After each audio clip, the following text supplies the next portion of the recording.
So that is as good as the day it came out of the factory. It's amazing actually how much metal's taken out for the ABS mount, which this is a non-ABS stub axle. I don't know if you can get them these days.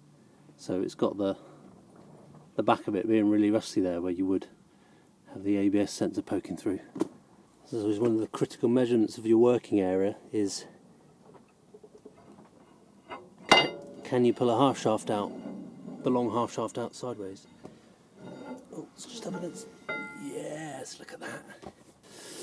I'm just going to chase out some of these, not the whole threads, just some of the thread lock that's been sitting on there.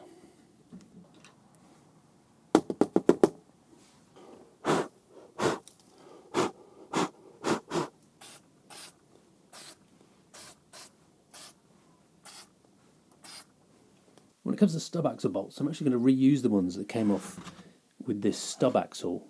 In my experience, stub axle bolts don't tend to get rusty like brake caliper bolts do. In any case, I've got a tale of woe related to these. These are stub axle or bolts I bought over 10 years ago to replace the stub axle bolts, because I thought, while I'm in there, I'll replace the bolts that go in there compared to the originals. And I didn't use a part number, but I used to identify, the M10, I think these are 35 millimeters. So I bought some M10 of the right length on eBay. And here they are, and they're gold, and you think, okay, well, they're corrosion resistant, and here they are, grade 8.8, zinc plated, M10L25, not 35. There you go. So I fitted these onto the vehicle. Fitted them all in, 6 of them go in, and when it came to torquing them up, you tend to know how much torque you need on these that are 65 newton meters. Once you've nipped it up, you're probably going to need, I don't know, maybe a 1/6 of a turn or 1/5 of a turn maybe. You're not going to need that much to reach the torque. These, when I put them in, they didn't reach the torque. It kept going and going and going and going, and I was like, something's wrong here. It didn't feel right, so I tried another one, and they all did the same thing. I looked at the face, and that's when I realised, even though the listing had said grade 8.8, there's no markings on these bolts whatsoever. They are cheap shite. And what was happening is the bolts were stretching. They couldn't reach the torque because they're made of cheese.